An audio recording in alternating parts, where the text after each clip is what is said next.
cerdas, cerita dunia astral. Astral berarti jika seseorang keluar dari tubuhnya, ia akan dapat melihat keadaan dirinya, keadaan dunia, dan apa yang sedang terjadi. Takut akan Tuhan adalah permulaan hikmat dan ilmu pengetahuan. Berpikir cerdas akan meningkatkan kecerdasan. Fitnah, pendeta. Maaf, hamba tidak punya kepentingan apa-apa. Yang jelas bagi yang membuat konten yang tidak benar, sudah seharusnya dan sepantasnya diluruskan. Karena tidak ada memberitakan kebenaran dengan fitnah dan kebohongan. Cerdaslah dalam beriman dan temukan kebenarannya. Yang pertama, pendeta yang sedang difitnah tersebut memang sudah kaya sebelum menjadi pendeta dan sebelum percaya Yesus. Yang kedua, dia sendiri dan anaknya justru jadi korban temannya sendiri yang satu perusahaan dengannya. Hamba bukan membela pendeta tersebut, tetapi ini memang faktanya dan kenyataannya. Yang ketiga, tidak benar jika pendeta tersebut meminta persepuluhan dan sumbangan dari jemaatnya. Silahkan cari videonya yang berkata seperti itu. Yang keempat, pendeta tersebut justru banyak berkorban dalam melayani Tuhan di dalam gerejanya. 70% hasil pekerjaannya sebagai dokter diberikan untuk Tuhan, dan jemaat yang datang kepadanya menggunakan jasa dokternya mendapat keringanan pembayarannya. Adik hamba sendiri pernah mengalaminya.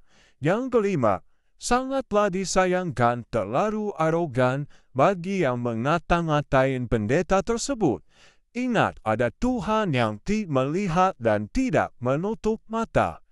Jangan karena ingin terkenal dan ingin mencari penonton, membuat video yang tidak pantas, menyebarkan fitnah, kebohongan, dan termasuk ujaran kebencian. Yang keenam, seharusnya saudara yang mengerti hukum dan sekolah tinggi tidak berlaku hal yang seperti itu, karena tidak berkenan kepada Tuhan. Saudara sendiri pasti tahu apakah hatimu tidak merasa bersalah kepada Tuhan.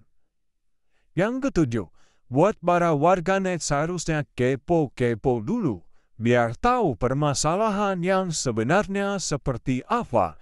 Dan apabila dikatakan pendeta minta persepuluhan dan sumbangan dari jemaat, cari tahu dulu kebenarannya. Apakah ada videonya? Atau datangi gereja tersebut setiap minggu beribadah di sana.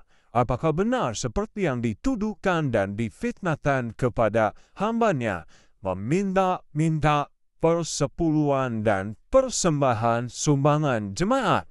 Akhir kata, apa yang ditabur itu yang akan dituai. Jika saudara yang memfitnah tidak benar dan mempengaruhi banyak orang dan menyesatkan, akan bertanggung jawab kepada Tuhan yang mempunyai hambanya. Janganlah merasa diri benar dan membuat pembenaran yang tidak dibenarkan. Ya, hamba hanya meluruskan yang salah dan yang menyesatkan. Dan ini mengakibatkan pengaruh yang buruk terhadap hambanya karena difitnah. Ya, difitnah. Pesan hamba, semoga pendeta tersebut mau mengampuni saudara dan tidak melanjutkan ke jalur hukum, seperti kesaksian pendeta Debbie Basir yang difitnah seorang pendeta. Tuhan menyuruh meminta maaf dan mengampuni. Bukankah berdamai itu indah? Dan itulah yang dikehendaki oleh Tuhan. Tuhan memberkati.